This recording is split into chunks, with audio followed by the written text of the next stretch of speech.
बिस्मिल्लाहिर्रहमानिर्रहीम। अस्सलाम वालेकुम फ्रेंड्स, आई होप आप सब ठीक हैं। Welcome back to my channel. आज मैं आपके साथ शेयर करूंगी बहुत ज़्यादा टेस्टी, मज़ेदार और फुल ऑफ न्यूट्रिशन रेसिपी जो ग़िज़ाइयत से, ताकत से बहुत ज़्यादा भरपूर है। आप इसकी लुक चेक कर सकते हैं कि ये कितनी ज़्यादा टेस्टी बनी है। घिया चने की दाल अक्सर लोग बनाते हैं और कुछ लोगों को नहीं भी पता होगा कि अगर इनको मिला के पकाएं तो इसका क्या टेस्ट होता है, और जो पकाते हैं उनको तो अच्छी तरीके से आइडिया होता है। जो तरीका आज आपके साथ मैं शेयर करूंगी वो इंतहाई सिंपल है, बहुत ईजी है। इस तरह से अगर आप घिया और चने की दाल बनाएंगे तो यकीन माने सब उंगलियां, प्लेटें सब कुछ चाट जाएंगे। बहुत ज़्यादा टेस्टी और मज़ेदार बनती है। आप इसकी लुक चेक कर सकते हो कि बहुत ज़्यादा ज़बरदस्त होती है। तो चलिए अपनी ज़बरदस्त सी रेसिपी को स्टार्ट कर लेते हैं, लेकिन उससे पहले जल्दी से आप मेरे चैनल को सब्सक्राइब कर लें। मैंने यहाँ पे तकरीबन पौना कप चने की दाल ली है और 2 कद्दू हैं। आप देख सकते हो उनका वज़न तकरीबन आधा किलो जितना होगा। ये मीडियम साइज़ के हैं और बहुत फ्रेश लेने हैं। आप देख सकते हो कि इनकी डंडियाँ भी फ्रेश हैं। ये खुद इनका कलर देखें कितना ज़्यादा फ्रेश है। दाल भी बहुत ज़्यादा जो है वो साफ़ सुथरी है और कीड़ा वा लगा नहीं होना चाहिए, बहुत टाइम की पड़ी हुई नहीं होनी चाहिए। कद्दू भी माशाल्लाह देखें बिल्कुल बेदाग हैं, कोई भी इनके ऊपर दाग और ऐसे मुरझाए हुए और सूखे हुए आपको नज़र नहीं आएंगे।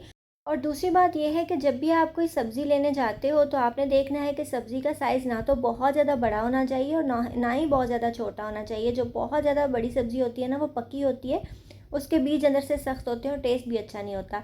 तो आपने मीडियम साइज़ की सब्ज़ी को ही चूज़ करना है। उसके बाद हम क्या करेंगे जी, दाल को चुन लेंगे अच्छे तरीके से। दाल चाहे आपकी पैकेट की है, साफ़ सुथरी है, फिर भी आपने इसको चुनना ज़रूर है। इसमें कंकड़ पत्थर वगैरह हो सकते हैं, तो आपने इसको ज़रूर एक बार चुन के साफ़ करना है। उसके बाद खुले बर्तन के अंदर इसको डाल देंगे, इसके अंदर पानी डाल देंगे और आपने इसको अच्छे तरीके से वॉश करना है। दालों के ऊपर केमिकल्स होते हैं, स्प्रेज होते हैं इसको कीड़े वगैरह से बचाने के लिए। तो आपने इनको अच्छे तरीके से धोना होता है। जो भी चीज़ आप पकाने लगो आपने इसको बहुत ज़बरदस्त तरीके से धोना है। इसको मल मल के 3 से 4 दफ़ा आप पानी से निथारेंगे। जब पानी बिल्कुल साफ़ आ जाएगा तब आपने इसको छोड़ना है। अच्छा, अगर आप प्रेशर कुकर में बना रहे हो तो आप इसको आधा घंटा भिगोएं, वरना ज़्यादा भी भिगो सकते हैं। उसके बाद यहाँ पे मैंने मीडियम साइज़ के 2 प्याज ले लिए, इनको चॉप कर लिया है। 1 टमाटर लेके छिलका उतार के चॉप कर लिया है। 3 हरी मिर्चें काट के रखी हैं और हाफ टेबल स्पून जितना लहसुन अदरक जो है वो भी मैंने क्रश करके रख लिया है। ये मैंने जो कद्दू हैं इसको इस तरह से छोटे टुकड़ों में काट लिया, मतलब बहुत ज़्यादा बड़े भी नहीं है और बहुत छोटे भी नहीं है, मीडियम साइज़ के टुकड़ों में काटेंगे। अगर बहुत छोटे होंगे तो वो घुल जाते हैं, वो नज़र भी नहीं आते। तो इस तरह आपने मीडियम से टुकड़ों में इसको कट करना है और छिलका बहुत मोटा नहीं उतारना, वरना उसके विटामिन जो है वो सारे वेस्ट हो जाते हैं। उसके बाद ही हमने पौना कप जितना घी ऐड कर देना है अपने कुकर के अंदर। मैं कुकर में बना रही हूँ क्योंकि आजकल गैस प्रॉब्लम चल रही है, तो आप चाहें तो इसको दूसरे पैन में भी बना सकते हो। अच्छा जी, हमने क्या करना है, घी को गर्म करने के बाद इसके अंदर अपने चॉप किए हुए प्याज ऐड कर देने हैं और उसको हमने हिलाना स्टार्ट कर देना है और उसका हल्का सा कलर चेंज होने तक हमने इनको पका लेना है। इस तरह का कलर आ जाना चाहिए, ना बहुत ज़्यादा तेज़ हो और ना ही बहुत बिल्कुल वाइट हमने इसको रखना है। जब इस तरह का कलर हो जाएगा तो हमने जो टमाटर, अदरक, लहसुन और मिर्चें रखी थी वो भी ऐड कर देनी है और मीडियम फ्लेम पे इनको भी हम पका लेंगे। लहसुन अदरक की जो कच्चेपन की स्मेल होती है वो हमने ख़त्म करनी है, बहुत तेज़ डार्क ब्राउन कलर नहीं करना है इसका। तो बस जब लहसुन अदरक भुन जाएगा अच्छे तरीके से तो हमने फिर नेक्स्ट स्टेप पे जाना है। और इस डिश के अंदर जो है वो प्याज को मैश वगैरह करने की बिल्कुल भी ज़रूरत नहीं है। जैसे होता है ना कि शोरबे ग्रेवी वगैरह में प्याज नज़र आ ना आए, अगर इसमें नज़र आएगा भी तो भी कोई प्रॉब्लम नहीं है। अच्छा जी, हमने हल्का सा पानी इसके अंदर ऐड कर दिया, तकरीबन 1/4 कप जितना, 2-3 टेबल स्पून जितना। वो इसलिए ऐड किया है कि अब हम मसाले डालने लगे हैं इसके अंदर और मसाले ना जलें, इसलिए हमने पानी ऐड किया है। आँच को स्लो कर दिया है। हस्बे ज़ायक़ा नमक ऐड करेंगे, हाफ़ टेबल स्पून जितना। 1 टीस्पून हल्दी ऐड की है और मिर्चें भी तकरीबन मैंने हाफ़ टेबल स्पून से थोड़ी सी ज़्यादा ऐड की हैं। आप नमक मिर्च कम ज़्यादा कर सकते हो। हाफ़ टेबल स्पून ही मैंने इसके अंदर भुना और कुटा हुआ धनिया ऐड किया है, बाकी चीज़ें इस स्टेज पे इसके अंदर नहीं जाएंगी। अच्छा जी, मसाले ऐड करने के बाद हमने मज़ीद थोड़ा सा इसको भून लेना है, मतलब जो अंदर पानी ऐड किया था वो ड्राई हो जाना चाहिए और नमक मिर्च जो है वो भी पक जाए, हल्दी भी जो है वो कच्ची ना रहे। तो इसमें मैंने आपको जैसे कि अभी बताया कि ज़रूरत नहीं है कि प्याज को हम बिल्कुल मैश कर दें, अगर नज़र आएगा भी तब भी बुरा नहीं लगेगा, मतलब वो टेस्ट भी अच्छा देगा और लुक भी अच्छी होगी। तो कुछ चीज़ें होती हैं जिसके अंदर प्याज वगैरह को हमें मैश करने की ज़रूरत होती है। अच्छा जी, ये मसाला तैयार हो चुका है। अब इसके अंदर डाल देंगे अपनी दाल। दाल को जो है वो पानी निथार दिया था और उसको मैंने डाल दिया है, तकरीबन आधा घंटा भिगोया था मैंने। और साथ ही हम अपने कद्दू भी ऐड कर देंगे, घी या कद्दू जो भी आप इसको कहते हो, इसको ऐड कर देंगे और इसको हमने मिक्स कर देना है। इसको बहुत ज़्यादा भूनने की ज़रूरत नहीं है। कुछ डिशेस ऐसी होती हैं जिसमें भुनाई लाजमी होती है, लेकिन यहाँ पे इसको भूनने की बिल्कुल भी ज़रूरत नहीं होती है, क्योंकि अगर आप इसको ज़्यादा भूनेंगे तो दाल सख्त हो जाएगी। तो इसलिए आपने बस हल्का सा इसको मिक्स ही करना है और इसके अंदर तकरीबन 1.5 गिलास जितना पानी ऐड करना है। बहुत ज़्यादा पानी भी ऐड नहीं करेंगे क्योंकि सब्ज़ी जो है वो पानी छोड़ती है और मैं इसको प्रेशर कुक करूँगी तो वो स्टीम में गल जाएगी।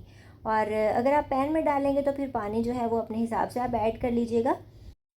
अच्छा जी, इतना पानी ऐड करना है, बहुत कम भी ऐड नहीं करेंगे वरना चने की दाल फूलती है और वो नीचे लगने का ख़तरा होगा, इसलिए आपने इतना ही पानी ऐड करना है। उसको प्रेशर कुक करेंगे कम से कम भी 8 से 10 मिनट और उसके बाद खोलेंगे तो माशाल्लाह बहुत ज़बरदस्त तरीके से दोनों चीज़ें गल चुकी हैं। मैंने चेक किया है। इसको हाफ़ टी स्पून जितना गरम मसाला ऐड करेंगे, 1/4 टीस्पून जितना साबुत ज़ीरा ऐड करेंगे, इसको मिक्स कर लेंगे। और अगर आप सोच रहे हैं कि अभी फ़िलहाल इसके ऊपर तरी नज़र नहीं क्यों नहीं आ रही, तो मैं आपको भी बताती हूँ कि वो कब नज़र आएगी और कैसे नज़र आएगी। अच्छा जी, ये हमने इसको मिक्स कर लेना है मसाला वगैरह डाल के। एक मुट्ठी भर के हरा धनिया भी ऐड कर देंगे, उसके बाद 2 हरी मिर्चें मैं ऐड कर दूँगी, बहुत प्यारी लगती हैं।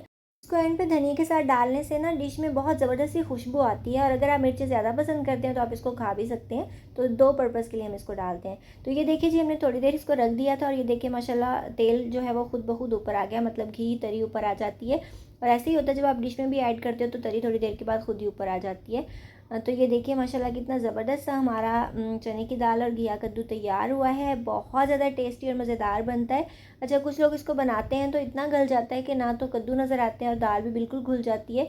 तो ये सॉफ्ट भी होंगे और बिल्कुल जो है वो घुलेंगे भी नहीं। तो यही इसकी खूबसूरती होती है और टेस्ट तो माशाल्लाह इतना लाजवाब होता है ना, आप बनाएंगे तो आपको पता चल जाएगा। तरी भी बिल्कुल परफेक्ट नज़र आ रही है, आप देख सकते हो। कुछ लोग इसको उबले हुए चावलों के साथ खाना पसंद करते हैं, कुछ मेरे जैसे लोग इसको सुबह नाश्ते में पराठे के साथ खाना पसंद करते हैं और तंदूर की रोटी हो या फिर चपाती हो, ये बहुत ज़्यादा टेस्टी लगती है। किसी भी टाइम इसको बनाएं तो ये कंफर्ट फूड है, तो आप इसको ज़रूर ट्राई कीजिएगा। मैं आपको दिखा देती हूँ ये कितना सॉफ्ट है। ये देखिए माशाल्लाह हलवा कद्दू नहीं, घिया कद्दू बहुत अच्छे तरीके से गल चुका है और दाल का दाना भी अच्छे तरीके से मैश्ड हो रहा है। इट मीन्स कि ये दोनों चीज़ें परफेक्टली गली भी हुई हैं लेकिन घुली नहीं है। तो बहुत ज़बरदस्त ये डिश बनती है। अगर आपने कभी इसको ट्राई नहीं किया तो ज़रूर ट्राई कीजिएगा, इंशाल्लाह ये रेसिपी आपको बहुत पसंद आएगी। और जैसे कि मैंने स्टार्ट में बताया कि न्यूट्रिशन वाइज भी ये बहुत ज़बरदस्त है। दाल जो है वो फुल ऑफ प्रोटीन होती है और सब्जियां भी जो हैं वो फुल ऑफ विटामिन होती हैं, हमारे लिए बहुत अच्छी हैं। तो इस तरीके से इसको ज़रूर ट्राई कीजिएगा। और अगर आप मेरी तरह मीट लवर हैं तो आपको मेरे चैनल पे माशाल्लाह मुर्गाबी, चिकन, मटन, बीफ, ऊँट का गोश्त, हिरन का गोश्त, कबाब और इसके अलावा कोरमा, पुलाव, बिरयानी, हर तरह की रेसिपीज़ मिलेंगी। तो आपने जल्दी से मेरे चैनल को सब्सक्राइब कर लेना है और साथ ही बेल आइकन ज़रूर प्रेस कर लिया करें ताकि मेरी फ्यूचर में आने वाली तमाम वीडियोस आपसे मिस ना हो। आई होप आपको आज की ये ज़बरदस्त हेल्दी और मज़ेदार सी रेसिपी अच्छी लगी होगी। तो वीडियो को जाने से पहले लाजमी लाइक कर दिया करें। आप लोग वीडियो देख के भाग जाते हैं और लाइक करने में बहुत कंजूसी कर देते हैं, तो ऐसा ना किया करें।